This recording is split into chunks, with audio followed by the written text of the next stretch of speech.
Welcome back to Half Moon's Picks in the championship round. The season's almost over. Only 2 games here to talk about. Let's quickly talk about last week. Pick 1, I picked Green Bay -4. I had the under 47. That last touchdown by Seattle pretty much knocked it over. So I got 1-1 in there. The second game I had Houston +9.5. How do you blow a 24-0 lead and still cover the spread, for Kansas City? Unbelievable. But I had the over, so I went 1-1 in there. And I had Baltimore -9. Oh man, did they just lay a dud. But I had the under 47, so 1-1 there. And the last game, the Minnesota game, Minnesota just. I think the announcer said they had more, 3-and-outs than any team in the history of the NFL on that game. It's just unbelievable. They were up even 10-7 at the beginning of the game. It just did absolutely nothing. I had the over on that, and since Minnesota did not score a single point after those 10 points, it just stayed under. So that's the way the cookie crumbles. And that leads me to the comment of the week. The comment of the week is from, I'm just going to call you Guy because I'm not going to try to pronounce that name. I'm sorry, man, but you just straight up stink. I've decided to watch your video picks after the games because you cost me much money. And now that I know what the scores are and what your picks are, I laugh at you more. Well, it's kind of easy to go after the fact. I went 1 game below 500, and it was a bad week. You got to remember, during the week, of any given NFL week, you got select games you get to choose from. I like this game, I like this game, I like this game. But in the postseason, you got to choose those games. Those are the games you got to choose, and they're from usually, really good teams, close battles. And those are the gladiators, or the teams to beat, during the NFL season. So they're usually close, so I usually taking the points, But in last week, if you would have said, hey, I bet on Baltimore to lose, then hey, hats off to you, But this season's been kind of weird. I mean, Patriots got knocked off first round. The Saints got knocked off the first round. I had the Saints and the Chiefs in the Super Bowl at the very first video of my season. I'm hoping still the Chiefs will go. And then last week, Baltimore, the first seed got knocked out. I mean, how do you predict that? No one I've seen in all my comments said, hey, I predicted the Baltimore Ravens to lose outright. It just didn't happen. So it's easy to go after the fact, and I go through all my comments because a lot of people pick Baltimore and say, hey, you suck, you suck, you suck. But guess what? After the fact, it's a different story. So yeah, I lost 1 game and some juice, last week. It's livable, And like I said, it all depends on how you bet. Another person did also comment to me and said, hey, how do you bet? How do you go through? For me, everybody's different. It all depends what your unit size is. That's why people bet per unit. Me, I increase my unit. I usually cash out after every Super Bowl. Every year I cash out every Super Bowl. I leave $50 in there.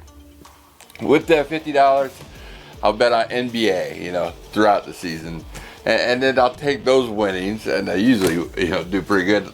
So I made $50. It's just low bets on NBA. I'm not an NBA kind of guy, but I, here and there dabble. I know who's good and who's not. And so I turned that $50 into $200. This season, and then I took that $200 to start with from my NFL. I said, okay, I got $200. I'm keeping it in there. So I started my unit size, me personally, like $20 a unit. It gives you 10 units, 10 bets to bet on, at the beginning of the season. And as you increase that amount all the way to the Super Bowl, hopefully cash out around $1,000. That's what I do. Like I said, just dabble money, you know. Start out with $50, cash out with $1,000. That's great, you know. And then so you know, you increase it. My units, that's what I do. You know, it's $100 by the end of the year, and that's what I do. You know, that's how I roll. Everybody rolls differently, you know. So you might start out $100 a unit, you know, in with, you know, $500 a unit. Guy I worked with, he turned off the game. You know, it was 24-0, and he had Kansas City -10, and he just turned off the game first quarter. I had to call back. I said, "You watching this?" They just came back at halftime, and they flipped it back on. Nobody usually comes back to, you know, covering the spread 10 points after losing, you know, 24-0, unless you're, you know, a coach named Bill O'Brien, and then that's what happens. So just my take on reading through the comments. I try to do the best I can, and let's get on with the picks.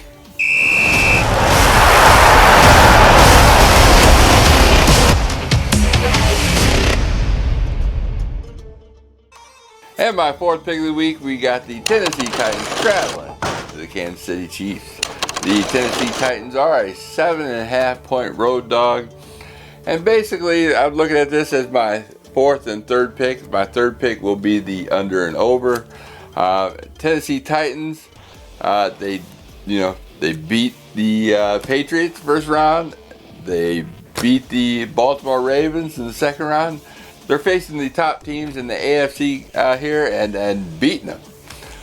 They're just same game plan, a lot of Henry, you know, and very few passing. And if you want to beat this team, you just got to stop Derrick Henry. That's all you got to do. And the Patriots couldn't do it. The Ravens couldn't do it. And Tannehill can pass. You know, just looking back on the last time they played in Week 10, Kansas City did lose in Tennessee 35-32. You know, so it was a close game, very good game. Kansas City, in this here, Kansas City was favored 3.5 points, you know, and now they're favored 7.5 points. So you figure 3 points to the home team, and 3.5 points should be 6.5 point spread, but it's 7.5. So you're getting a value of 1 point. You know, I know you might think, hey, if you know going through numbers, any value is a good value. So you got Tennessee, they just beat the Patriots, they beat the Ravens, and now they're on the Kansas City. Will they win 3 road games in a row? It's hard to say. I think it's going to be a close battle, and looking back at that last Week 10 matchup, you got Tennessee, you know, who's a run-oriented team first, with a good defense, and then you got Kansas City, a pass-oriented team with an improving defense. Close matchup, pass versus run. Derrick Henry had 188 yards in that match. The last 2 games in the playoffs, he had 182 yards against New England and 195 yards against Baltimore. Tannehill, they didn't do much passing. You know, each game in the playoffs, Tannehill had under 100 yards. Tannehill did throw for 181 yards at home versus Kansas City. So he can run and he can pass against Kansas City. Mahomes, he was fighting that injury. He came back off that injury in Week 10 versus Tennessee. But he still had 446 yards passing with 3 TDs. So it's not like he struggled at all. So Tennessee can give up some of that pass. Like I said, I think Tennessee will try to keep ball control at first, you know, and then go to the pass later if they fall behind. They definitely do not want to get too far behind with the Chiefs. They want to keep this game close. So give me Tennessee plus that 7.5 points. Now looking at the under and over as my third pick of the week, we got last matchup was 35-32, which is 67 points. Yeah, I think this game is going to be similar. I'm looking at the numbers from the playoffs on both teams. I'm looking at the numbers on that Week 10 matchup. They're pretty much the same. And you got 67 points. And here the under and over is 52.5. So give me over 52.5.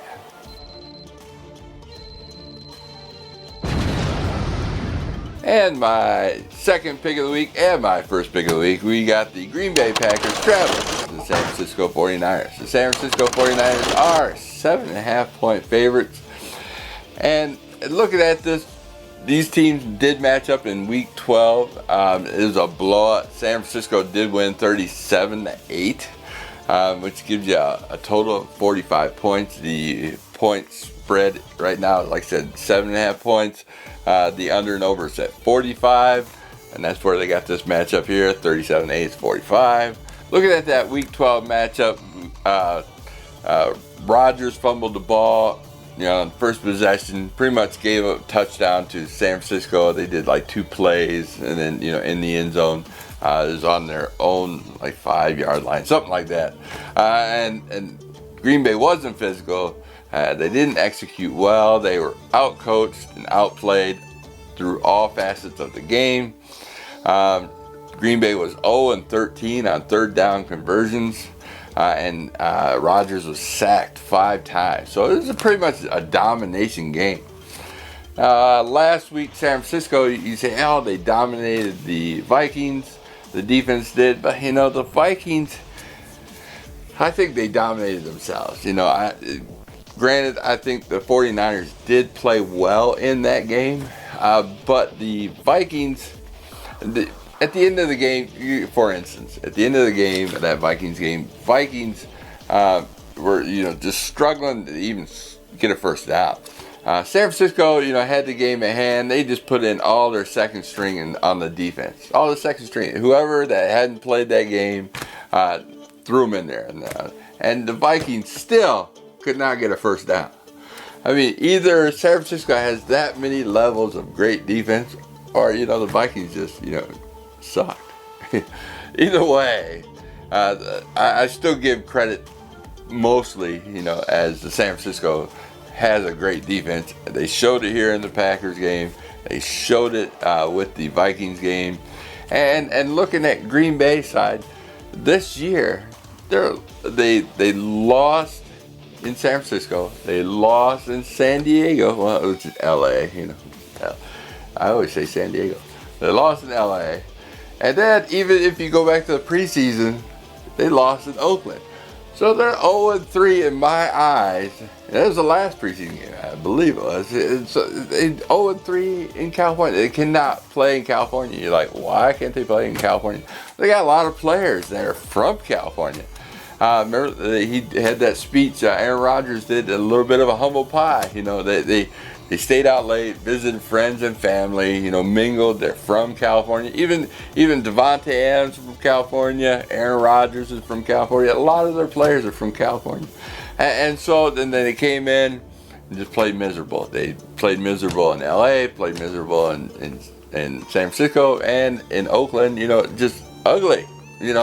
And unless they do not mingle with any friends or families and all that crap in California, I believe they're just not going to win. They're just reviewing this. I'm taking San Francisco minus the 7.5, and looking at the under and over. Like I said, it's 45. They played 45 last time they played in week 12, and they got 45 now.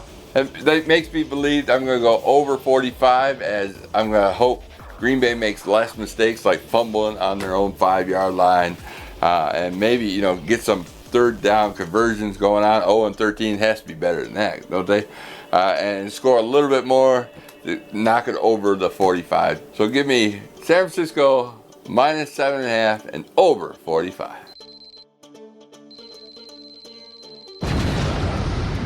All right, that wraps it up for the video. Someone, a couple people in the comments below wanted me to give them a score prediction on these games. So I got Kansas City 30, Tennessee 27. Close game. I still got Kansas City winning straight up, but in a close match. And I got San Francisco winning 30-17, over 7.5 points. Green Bay scoring a little bit more, with San Francisco just scoring just a little bit less. All right, last week I forgot to mention about my 3-team teasers, but I did post it, and I did lose these. I had Minnesota in there. Sorry about that. And Baltimore, too. I think I had Baltimore in there as well.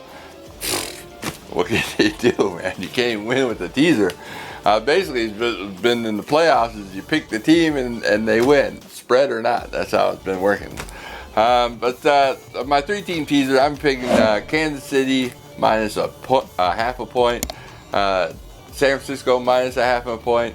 That's my Super Bowl. I think Kansas City and San Francisco being in the Super Bowl. And I'm taking Kansas City over 45.5 points. So that'd be my 3-team teaser. Thank you for stopping by. Thank you for commenting. I try to read all the comments and try to answer them all back in the videos best I can. And I'm on my last video next week. I'll have the Super Bowl next week. Usually a week and that usually get to 2 weeks off. So usually in that, and I review what are some of the best, if you want to do some of the exotic betting, I'll have a few of those, like under and over with the national anthem and the coin flip, things like that. A little bit of fun bets. And then I'll do a review after the Super Bowl of all the exotic betting and talk about the game as well. So I will see you next week. Like and subscribe. Thanks for stopping by, and I'll see you then. Peace. You enjoy placing a few bucks on your favorite team? Maybe try your hand at cards or on the slots. Use me as a reference and head over to my Twitter and click on the link below and receive a new member bonus and help support this channel. Bovada. Just better.